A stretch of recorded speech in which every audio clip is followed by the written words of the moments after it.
مریم نواز شریف جنہیں گھر میں پیار سے گڑیا کہا جاتا ہے، وہ پارٹ ٹائم سیاستدان سے پاکستان کے سب سے بڑے صوبے پنجاب کی وزیر اعلیٰ بننے میں کیسے کامیاب ہوئی؟ کبھی حمزہ شہباز شریف کو اپنے تایا میاں نواز شریف کا عکس سمجھا جاتا تھا، ایک موقع پر انہیں نواز شریف کا سیاسی وارث بھی قرار دیا گیا تھا، مگر پھر ایسا کیا ہوا کہ حمزہ شہباز شریف دیوار سے لگا دیے گئے اور مریم نواز شریف ڈرائیونگ سیٹ پر آ گئے۔ داماد اول کیپٹن صفدر جو پنجاب کی حد تک اب مرد اول بن چکے ہیں، انہیں تو شروع سے ہی مریم نواز میں وزیر اعظم دکھائی دیتا تھا، مگر سچ مچ یہ فیصلہ کب ہوا کہ نواز شریف کے صاحبزادے حسن نواز اور حسین نواز سیاست میں نہیں آتے تو پھر مریم نواز کو نئے چہرے کے طور پر متعارف کروائی۔ مریم نواز شریف کے میڈیکل کالج میں داخلے کی کیا کہانی ہے؟ ان کہی کے اس سلسلے میں آج ہم یہی معلوم کرنے کی کوشش کریں گے۔ داماد اول کیپٹن صفدر اور ان کی اہلیہ مریم صفدر سے متعلق تیسری قسط کے ساتھ میں ہوں بلال غوری اور آپ دیکھ رہے ہیں ترازو۔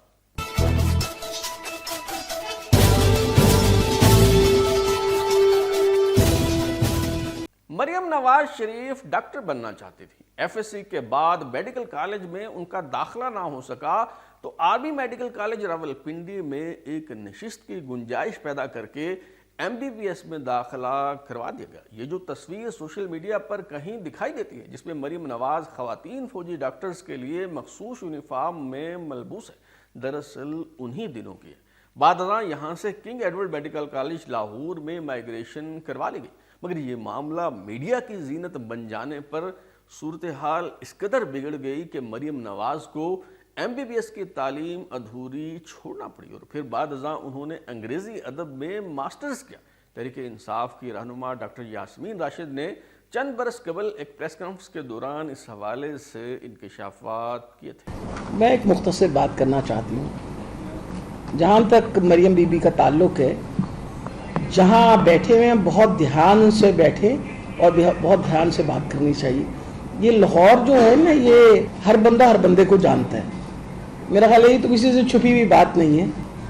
مجھے ہمیشہ جب ان کی باتوں کا اور ان کی سچائی کا اور جب یہ بہت شور مچاتی ہیں تو وہ بات یاد آ جاتی ہے بہت عرصہ پہلے کی بات، جب ان کو داخلہ نہیں ملا لاہور کالج کے اندر، تب ان کے والد صاحب جو تھے، وہ میں تو آپ کے سامنے کر رہی ہوں تو کہیں مجھے میرے خلاف کریں جو کرنا چاہتی ہیں، داخلہ نہیں ملا، والد صاحب نے وہاں کی پرنسپل جو تھی ان کو ہٹا دیا۔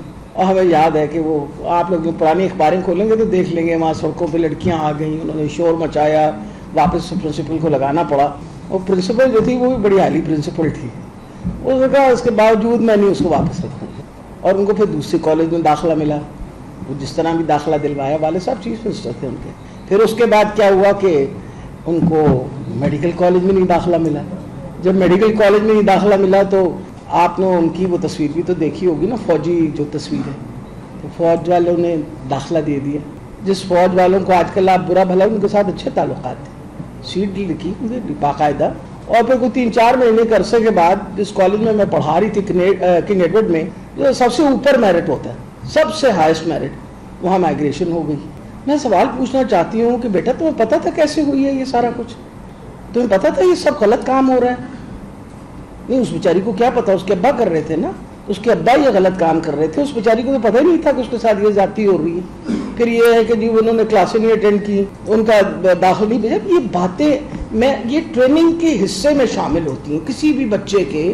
معروف کالم نگار سہیل وڑائچ روزنامہ جنگ میں 17 فروری 2024 کو شائع ہونے والے کالم میں لکھتے ہیں کہ اتفاق فیملی کے کئی لوگ بیگم کلثوم نواز کو زیادہ پسند نہیں کرتے تھے، کیونکہ ان کا کہنا تھا کہ بیگم کلثوم نواز نے اپنے کسی بچے کی شادی اتفاق فیملی میں نہیں ہونے دی۔ مریم نواز کی کیپٹن صفدر کے ساتھ شادی بھی شاید بیگم کلثوم نواز کی اسی حکمت عملی کا نتیجہ تھی، کیونکہ حمزہ شہباز شریف اور مریم نواز شریف کی عمروں میں محض 1 ہی سال کا فرق ہے، اور اگر مریم کی شادی میں تاخیر کی جاتی تو شریف خاندان کی طرف سے کزن میرج کے لیے دباؤ بڑھ جاتا اور مریم نواز شریف کی حمزہ شہباز شریف کے ساتھ شادی کے لیے اصرار کیا جاتا۔ جب 1992 میں مریم نواز شریف کی کیپٹن صفدر سے شادی ہو گئی تو حمزہ شہباز شریف نے کئی برس بعد 1999 میں ڈاکٹر رابعہ سے پہلی شادی کی۔ مریم نواز شریف سمیت میاں نواز شریف کے بچوں کی سیاست میں قطعاً کوئی دلچسپی نہیں تھی۔ 12 اکتوبر 1999 کو جب جنرل پرویز مشرف نے اقتدار پر قبضہ کر لیا تو وزیر اعظم میاں نواز شریف، وزیر اعلیٰ پنجاب میاں شہباز شریف، حسین نواز شریف، حمزہ شہباز شریف اور کیپٹن صفدر کو گرفتار کر لیا گیا۔ حسن نواز جو لندن میں تھے انہوں نے سفارتی محاذ سنبھال لیا، سعودی عرب جا کر شاہ عبداللہ سے ملاقات کی، دیگر حکمرانوں سے مل کر اپنے خاندان کی رہائی کے لیے جدوجہد شروع کی۔ پاکستان میں بیگم کلثوم نواز سڑکوں پر نکل آئیں۔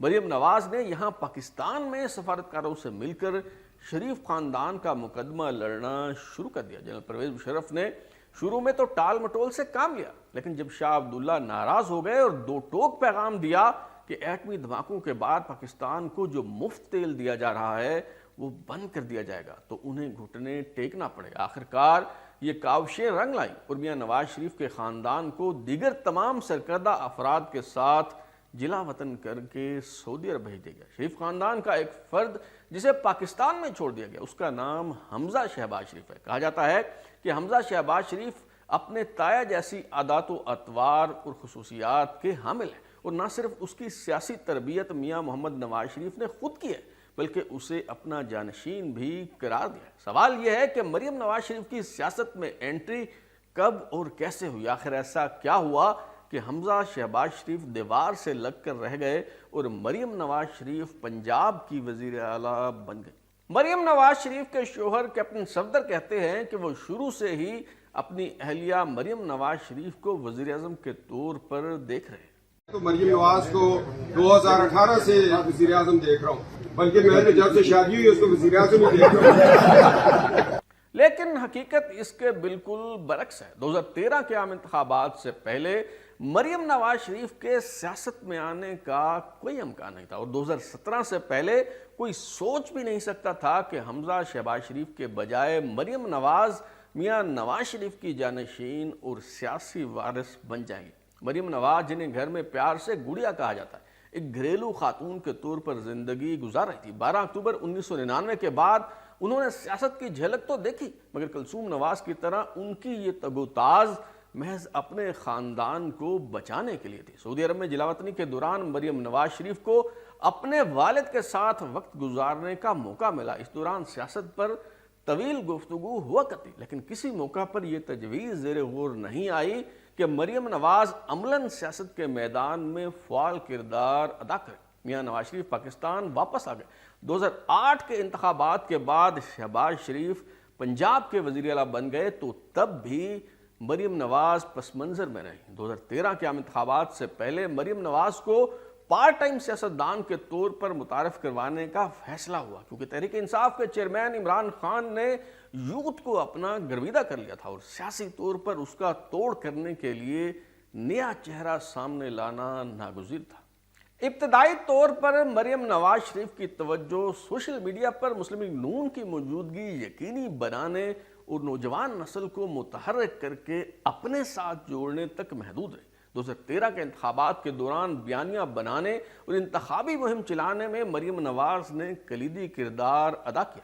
میاں نواز شریف تیسری بار وزیر اعظم بن گئے تو حسن اور حسین نواز فاصلے پر رہے، مگر مریم نواز نے پرائم منسٹر ہاؤس میں غیر اعلانیہ طور پر ذمہ داریاں سنبھالی۔ انہیں پرائم منسٹر یوتھ پروگرام کی چیئر پرسن بنا دیا گیا، لیکن وہ زیادہ دیر اس منصب پر برقرار نہ رہ سکی، کیونکہ پی ٹی آئی نے ان کی تعیناتی کو اقربا پروری قرار دیتے ہوئے عدالت سے رجوع کر لیا اور انہیں یہ عہدہ چھوڑنا پڑا۔ اکتوبر 2015 میں وزیر اعظم نواز شریف امریکہ گئے تو مریم نواز بھی ان کے ہمراہ تھی۔ دختر اول مریم نواز نے وہاں امریکی خاتون اول مشیل اوباما سمیت دیگر امریکی حکام سے ملاقاتیں کی۔ ایک طرف مریم نواز تیزی سے آگے بڑھ رہی تھی اور دوسری طرف حمزہ شہباز شریف کی پسپائی کا عمل جاری تھا۔ ایک تو شادیوں کے معاملات میں وہ تایا کے بجائے باپ کے نقش قدم پر چل پڑے، اور دوسرا سیاسی فکر کے اعتبار سے نواز شریف کے مزاحمتی بیانے کا ساتھ دینے کے بجائے انہوں نے شہباز شریف کے مفاہمتی بیانیے کی حمایت کی اور اس کے ہمنوا ہو گئے۔ لیکن اس ضمن میں فیصلہ کن موڑ جولائی 2017 میں تب آیا جب میاں نواز شریف کو سپریم کورٹ نے نااہل قرار دے دیا، اور جب وہ مجھے کیوں نکالا کا نعرہ لے کر نکلے تو مریم نواز نے اپنے جارحانہ انداز میں اس مہم میں جان ڈال دی۔ میاں نواز شریف کی نااہلی سے خالی ہونے والی قومی اسمبلی کی نشست پر NA-120 لاہور میں ضمنی الیکشن ہوا تو کلثوم نواز کو ٹکٹ دیا گیا۔ اس دوران کینسر کی تشخیص ہو گئی تو بیگم کلثوم نواز علاج کے لیے لندن چلی گئی۔ میاں نواز شریف بھی ان کے ہمراہ تھے۔ انتخابی مہم چلانے کی ذمہ داری مریم نواز کو سونپی گئی۔ حالات ناسازگار تھے مگر مریم نواز اپنے اس پہلے امتحان میں کامیاب رہی۔ احتساب عدالتوں میں مقدمات کی سماعت شروع ہوئی تو مریم نواز اپنے والد کے ہمراہ پیش ہوتی رہی، یہاں تک کہ 6 جولائی 2018 کو مریم نواز کو ایون فیلڈ ریفرنس میں کرپشن میں اعانت کے الزام میں 7 سال قید کی سزا سنا دی گئی۔ چند روز بعد مریم نواز اپنے والد میاں نواز شریف کے ساتھ پاکستان واپس آئی اور لاہور ایئرپورٹ پر گرفتاری دے دی۔ اس موقع پر انہیں کسی ریسٹ ہاؤس میں قید کرنے کی پیشکش کی گئی مگر انہوں نے والد کے ساتھ جیل میں رہنا پسند کیا۔ جس حوصلے کے ساتھ انہوں نے جیل کاٹی، یقیناً اس سے ان کے سیاسی قد کاٹ میں اضافہ ہوا۔ نااہلی اور قید کے باعث مریم نواز 2018 کے عام انتخابات میں حصہ نہ لے سکی۔ ایون فیلڈ ریفرنس کی سزا معطل ہوئی اور ضمانت پر رہا کیا گیا تو 8 اگست 2019 کو انہیں تب ایک بار پھر گرفتار کر لیا گیا جب وہ کوٹ لکھپت جیل میں قید اپنے والد سے ملاقات کے لیے گئی ہوئی تھی۔ اس بار چودھری شوگرز مل کیس میں گرفتاری ڈالی گئی۔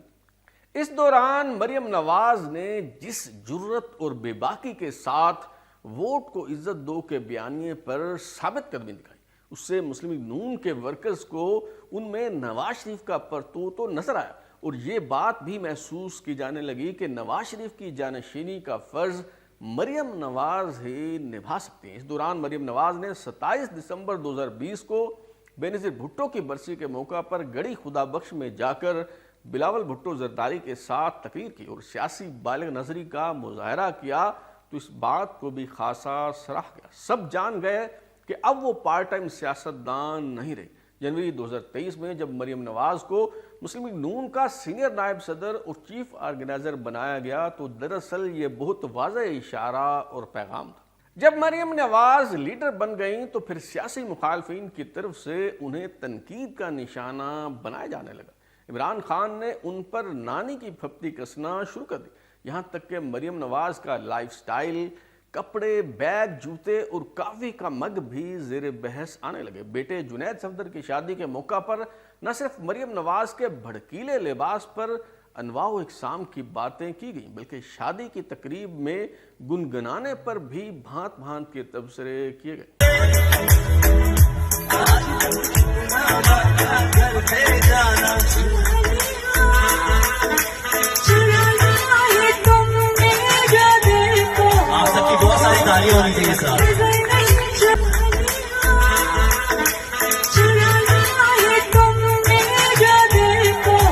مریم نواز نے 8 فروری 2024 کو ہونے والے عام انتخابات میں حصہ لے کر پارلیمانی سیاست میں قدم رکھا تو لاہور سے بیک وقت قومی اسمبلی کے حلقہ NA-119 اور صوبائی اسمبلی کے حلقہ PP-159 سے کامیابی حاصل کی۔ جب انتخابی نتائج سے یہ بات واضح ہو گئی کہ میاں نواز شریف کے بجائے میاں شہباز شریف وزیر اعظم بن رہے ہیں تو مریم نواز کو وزیر اعلیٰ پنجاب کے لیے نامزد کر دیا گیا اور یوں وہ پاکستان کی تاریخ میں پہلی خاتون وزیر اعلیٰ منتخب ہو گئی۔ اس سے پہلے شریف خاندان میں یہ توازن رہا کہ وفاق میں اگر میاں نواز شریف وزیر اعظم ہیں تو پنجاب میں شہباز شریف وزیر اعلیٰ، مگر اس بار ترتیب الٹ دی گئی۔ انتخابات کے لیے کاغذات نامزدگی میں مریم نواز شریف کی طرف سے اثاثہ جات کی جو تفصیل جمع کروائی گئی ہے اس کے مطابق مریم نواز لاہور میں 1500 کنال اراضی کی مالک ہے جس کی مالیت 84 کروڑ 25 لاکھ روپے۔ ان کے پاس بینک اکاؤنٹس میں 1 کروڑ روپے کیش ڈپازٹ اور 17,50,000 روپے کا سونا دستیاب ہے، جبکہ ہدیویہ پیپرز مل، محمد بخش ٹیکسٹائل ملز، حمزہ سپننگ ملز اور جنید پولٹری فارمز میں 1 کروڑ 22 لاکھ روپے مالیت کے شیئرز بھی موجود ہیں۔ البتہ مریم نواز کا دعویٰ ہے کہ ان کے پاس کوئی ذاتی گاڑی دستیاب نہیں ہے اور وہ اپنے بھائی حسن نواز کی 2 کروڑ 99 لاکھ روپے کی مقروض ہیں۔ آپ کو یاد ہوگا کہ مریم نواز شریف کہا کرتی تھیں کہ ان کی لندن تو کیا پاکستان میں بھی کوئی جائیداد نہیں ہے۔ یہ پاناما کا ہنگامہ شروع ہونے سے پہلے کی بات ہے۔ اگست 2011 میں جیو نیوز پر ثنا بچہ کے پروگرام لیکن میں پی ٹی آئی کے رہنما محمود الرشید نے سینیٹر پرویز رشید کی موجودگی میں حسن نواز، حسین نواز اور مریم نواز کے لندن میں اثاثہ جات کی تفصیل بیان کرنا شروع کی تو مریم نواز نے وضاحت کرنے کے لیے از خود ٹیلی فون کیا اور کیا کہا، ملاحظہ فرمائیے۔ جی ثنا، میں ابھی یہ پروگرام آپ کا دیکھ رہی تھی۔ آپ ایک نیشنل ٹی وی پہ آ کے اور آپ ایک ان آئیڈینٹیفائی اور ان اوتھینٹک ڈاکیومنٹ دے کے آ جاتے ہیں اور آپ اس میں لوگوں کو نام لے کے بلیم کرتے ہیں، تو مجھے لگا کہ میں فون کر کے ضرور یہ بات آپ کو بتاؤں، اپنا پروٹیسٹ پہ وہ رجسٹر کراؤں آپ کے ساتھ۔ میری سینٹرل لندن میں پراپرٹیز تو دور کی بات ہے، میری پاکستان میں بھی کوئی پراپرٹی نہیں ہے، میں اپنے والد کے ساتھ رہتی ہوں اور مجھے سمجھ نہیں آئی کہ میری اور میری والدہ کی اور بہن بھائیوں کی پراپرٹیز یہ کہاں سے نکال کے آئے ہیں، لوگوں کی بیٹوں کے، ان کے بچوں کے، ان کے وائف نام لے کے ان پر مریم نواز نے جب یہ بیان دیا تو تب وہ سیاست میں متحرک نہیں تھی، اس لیے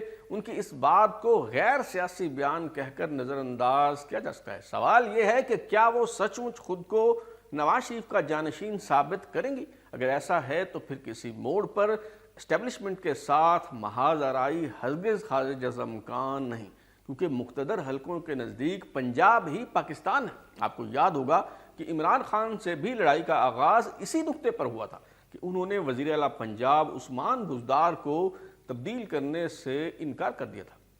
بہرحال داماد اول کیپٹن صفدر پنجاب کی حد تک مرد اول بن چکے ہیں، تاہم ان کا سیاست میں کیا کردار رہتا ہے یہ بات ابھی واضح نہیں ہے۔ اب تک کے لیے اتنا ہی۔ بلال اوری کو اجازت دیجیے، پھر ملاقات ہوگی۔ اگر آپ اپنی رائے دینا چاہتے ہیں یا پھر کوئی تجویز تو ہمارا واٹس ایپ نمبر 033284105337 دستیاب ہے۔ اپنا فیڈ بیک دیں، لائک کریں، سبسکرائب کرنے کے بعد بیل آئکن گھنٹی دبائیں اور دیکھتے رہیں ہمارا چینل ترازو۔